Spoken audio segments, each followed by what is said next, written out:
오늘은 야고보서 3장 7절로 12절까지 말씀, 혀를 길들이면 평안을 얻는다는 제목으로 말씀을 나누겠습니다.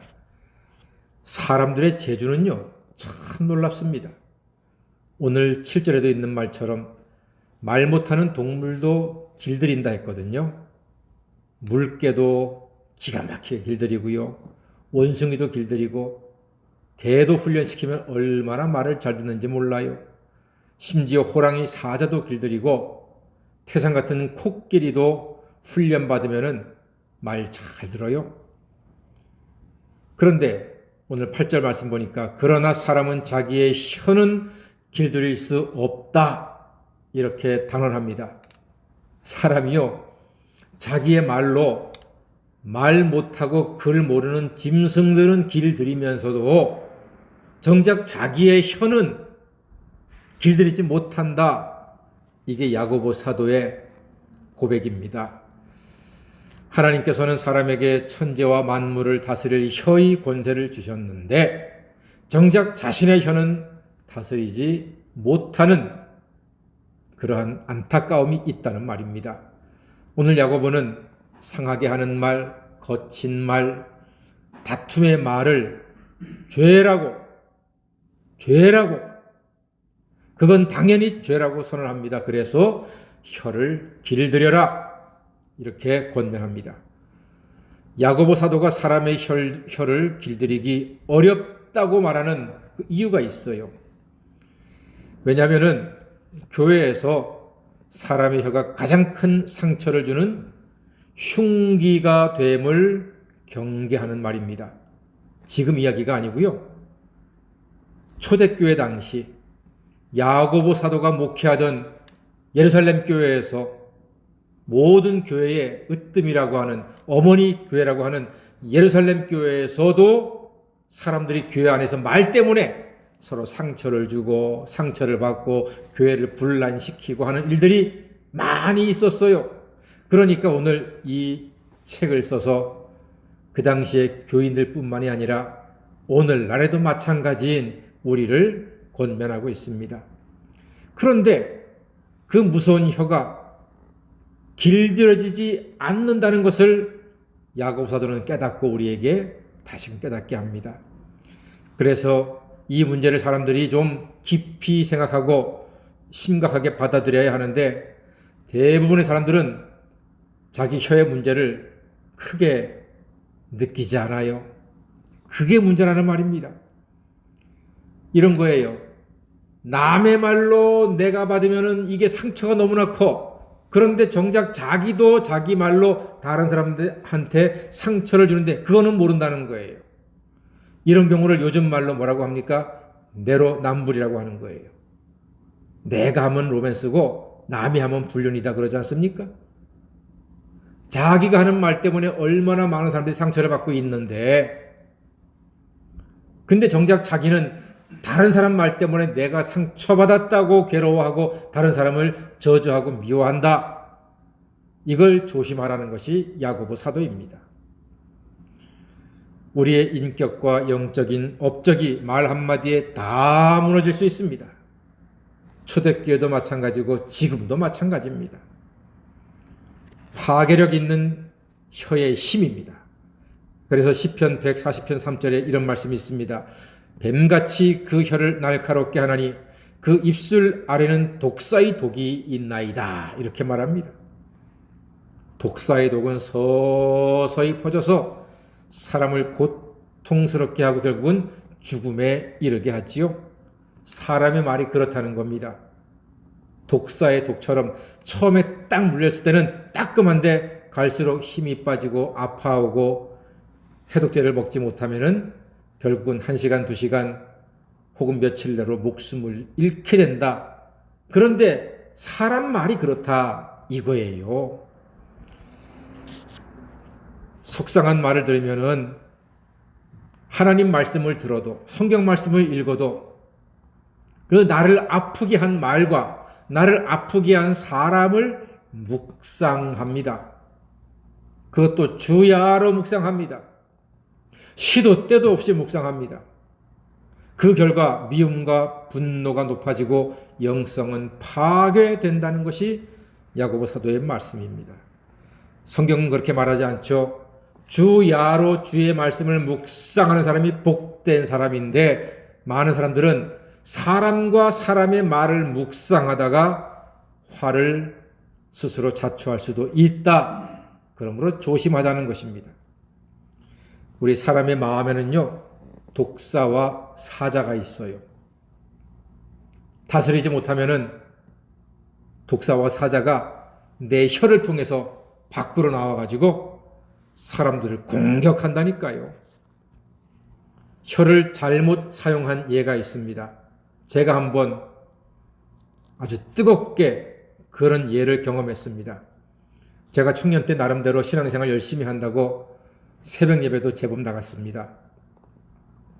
하루는 월요일 날 일찍 수업이었기 때문에 새벽 예배를 나갔어요. 그런데 그날 부목사님은 새벽 예배를 못 나오셨더라고요.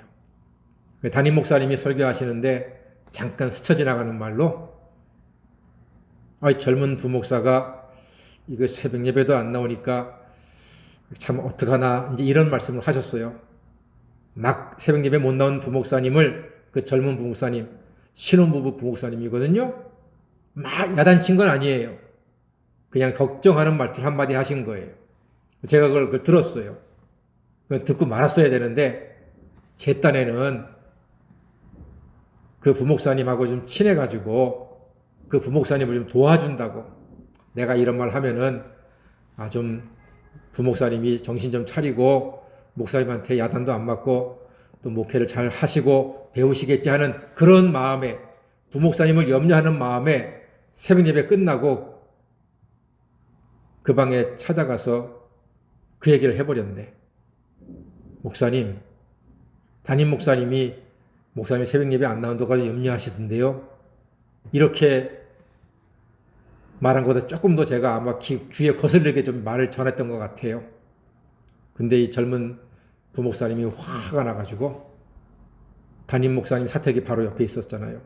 찾아가서 문을 쾅쾅쾅 두드리고 박 목사 나와! 그러는 거예요. 저는요, 얼마나 놀랐는지.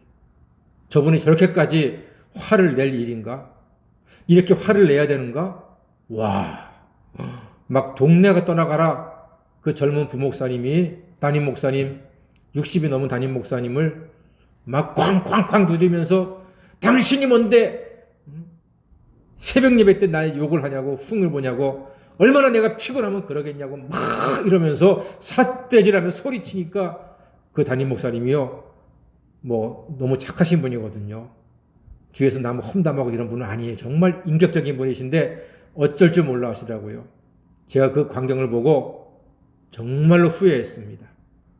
저의 이 새치혀 때문에 그 부목사님을 분노케 했고, 담임 목사님을 그 봉변을 당하게 하고 교회를 시끄럽게 했습니다. 물론 그 소란은 거기서 끝났어요. 재직회나 당회나 번져가진 않았어요. 더 이상은. 교인들도 다 떠나고, 기도하실 분 다 떠나고, 담임 목사님, 부목사님, 저하고 셋만 있는 자리였어요. 근데요, 저 그거 두고두고 회개했어요.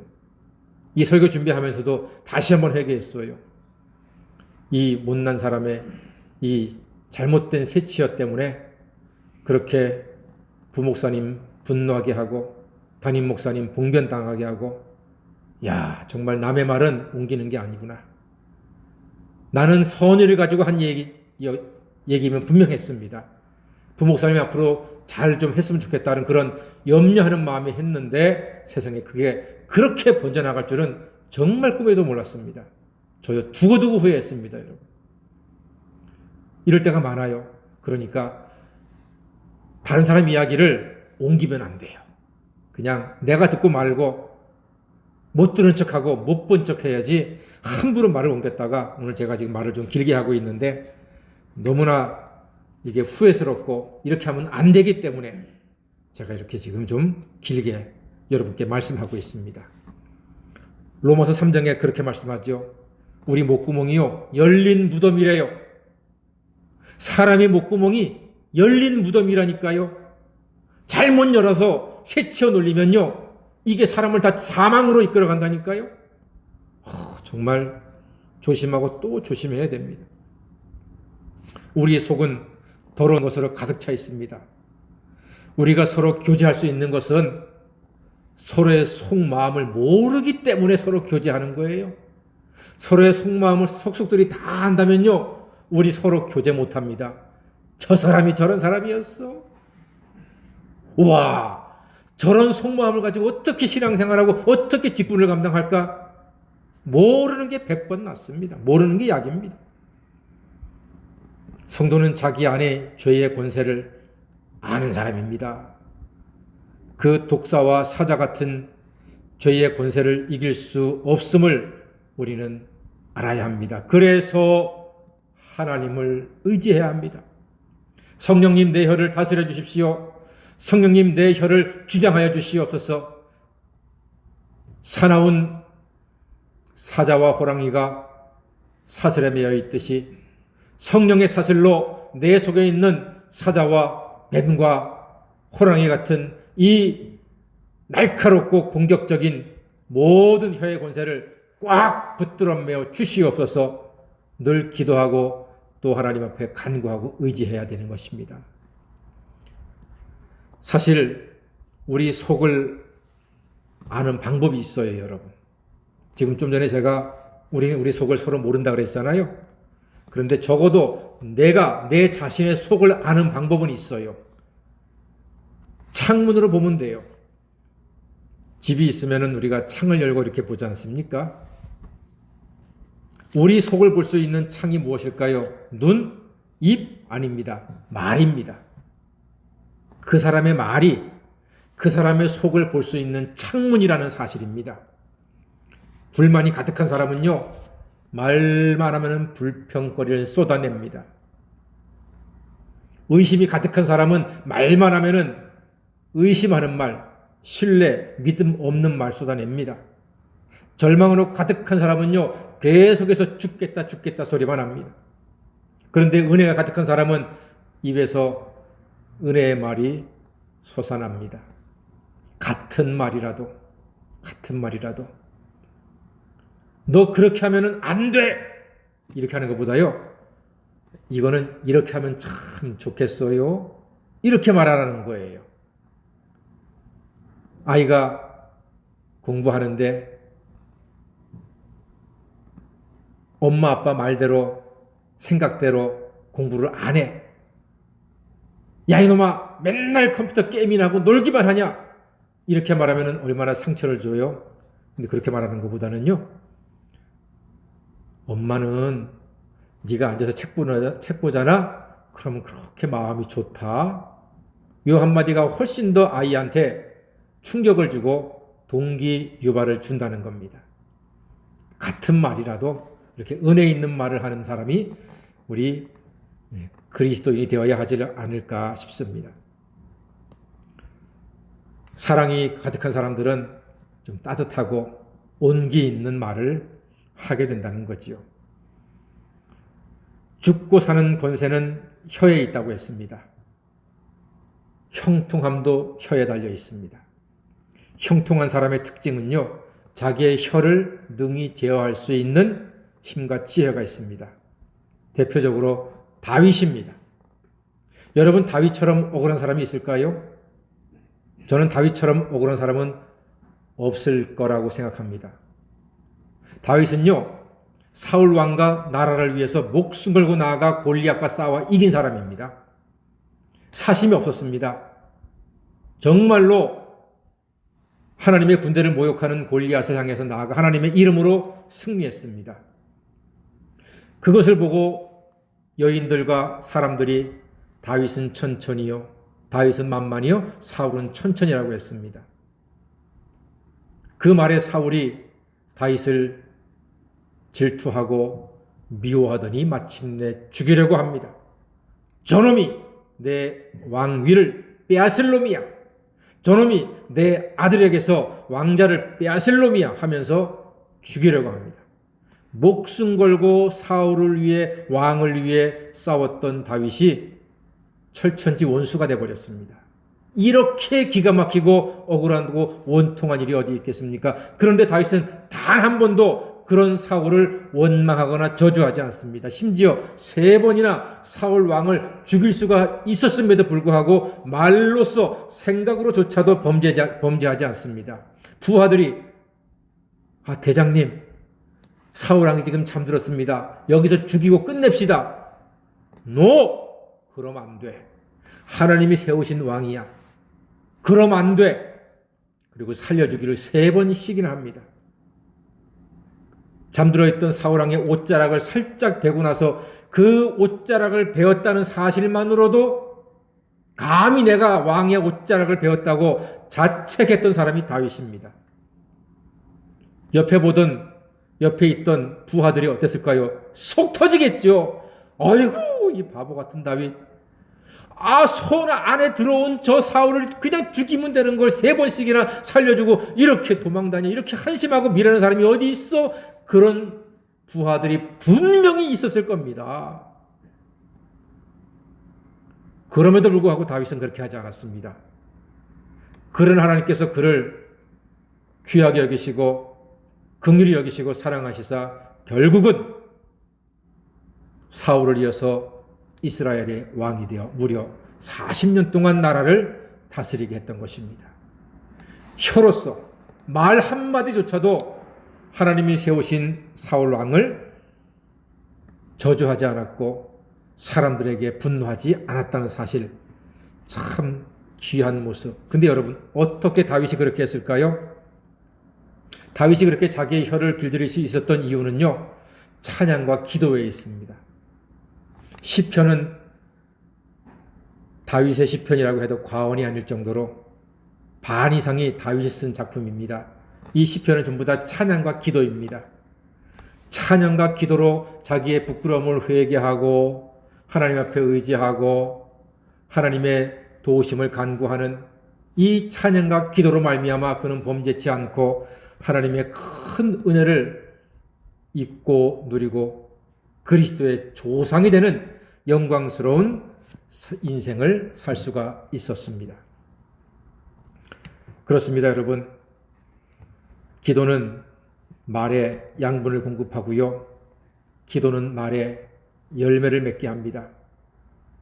기도는 말에 지혜도 입혀주는 것입니다. 그래서 저와 여러분들이 성령의 도우심으로 참으로 지혜 있는 말을 해서 아름다운 열매를 많이 맺으면 좋겠습니다. 마지막으로 제가 한 가지만 제가 경험했던 거 말씀드리겠습니다. 전에 제가 지도했던 한 청년이 저를 찾아왔습니다. 다른 교회 청년이죠. 그런데 이 청년은 불만이 가득했습니다. 그 교회와 목사님이 하는 일이 마음에 너무 안 들어가지고 막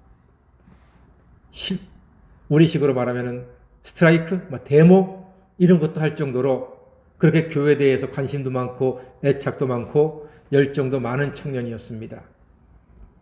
그 이야기를 막 쏟아놓는 거예요.